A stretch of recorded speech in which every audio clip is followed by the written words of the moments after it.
दिल्ली से 2.5 घंटे में लखनऊ, 5 घंटे में पटना और 7 घंटे में दिल्ली से मुंबई। जी हाँ, अगर सब कुछ ठीक रहा तो अगले 2 से 3 साल में 200 किलोमीटर पर आवर की स्पीड से ट्रेन चलेगी और इंडियन रेलवे भी हवाई जहाज को टक्कर देगा। इंडिया में रेलवे की शुरुआत 1853 में हुई थी, यानी कि आज से लगभग 170 साल पहले। जैसे जैसे रेलवे का विकास होता गया, रेलवे को मैनेज करने के लिए कई सारी कंपनियों की भी शुरुआत की गई।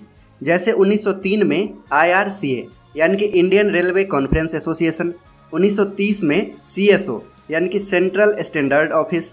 फिर भी देश के आज़ाद होने तक रेलवे के इक्विपमेंट की मैन्युफैक्चरिंग और इसकी डिजाइनिंग फॉरेन कंसल्टेंट के द्वारा ही किया जाता था। लेकिन इंडिपेंडेंस के बाद अपने देश में इंडस्ट्रियल और इकोनॉमिक एक्टिविटी में ज़बरदस्त सुधार हुआ, जिससे रेलवे की भी डिमांड बढ़ी और 1952 में एक नया ऑर्गेनाइजेशन बनाया गया, RTRC यानी कि railway testing and research centre. ये ऑर्गेनाइजेशन लखनऊ में सेटअप किया गया और इसका मेन वर्क था रेलवे के रोलिंग स्टॉक और परमानेंट वे के डेवलपमेंट के लिए रिसर्च और टेस्टिंग।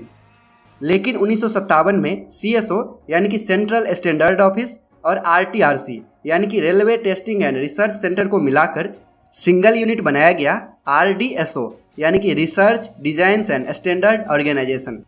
तो यही ऑर्गेनाइजेशन अभी काम कर रही है semi high speed rail project पर और इसका एम है कम से कम समय में देश के सभी मेजर सिटीज़ के बीच हाई स्पीड ट्रेन सर्विस उपलब्ध करवाना।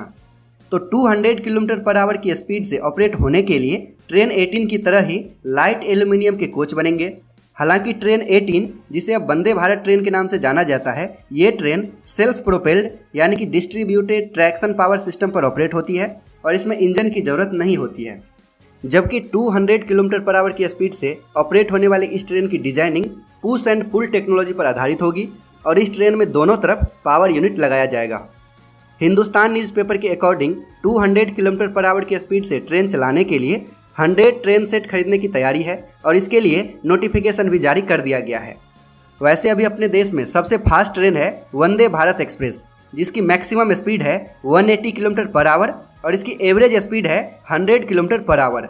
लेकिन अगर 200 किलोमीटर पर आवर की स्पीड से ट्रेन ऑपरेट होगी तो 2.5 से 3 घंटे में ही दिल्ली से लखनऊ, 5 से 6 घंटे में ही दिल्ली से पटना, जबकि 7 से 8 घंटे में ही दिल्ली से मुंबई भी पहुंचा जा सकता है।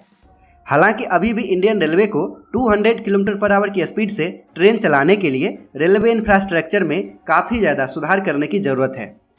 लेकिन अगर सच में ये पॉसिबल होता है तो आसपास के सिटीज़ जैसे कि दिल्ली से जयपुर, चंडीगढ़ या फिर लखनऊ जैसे सिटी के बीच ट्रैवल करने में हवाई जहाज़ के बराबर या फिर हवाई जहाज़ से भी कम समय लगेगा इंडियन रेलवे से ट्रैवल करने में। वैसे वंदे भारत एक्सप्रेस की मैन्युफैक्चरिंग भी अब काफ़ी ज़ोर शोर से हो रही है और अगस्त 2022 तक 2 ट्रेन सेट और आ जाएगा वंदे भारत ट्रेन का, जो कि दिल्ली से जयपुर और दिल्ली से जोधपुर के बीच चलाया जाएगा। जबकि अगले साल के अगस्त तक यानी कि अगस्त 2023 तक 75 वंदे भारत ट्रेन और अगले 3 साल में 400 वंदे भारत ट्रेन बनाने का टारगेट है। तो नेक्स्ट वीडियो में हम लोग वंदे भारत ट्रेन के बारे में और डिटेल में जानेंगे। अगर ये वीडियो आपको पसंद आया तो इसे लाइक कीजिए, कमेंट कीजिए और दूसरों के साथ भी शेयर कीजिए। और अगर अभी तक आपने इस चैनल को सब्सक्राइब नहीं किया है तो पापा कंस्ट्रक्शन को सब्सक्राइब करके बेल आइकन भी प्रेस कर दीजिए।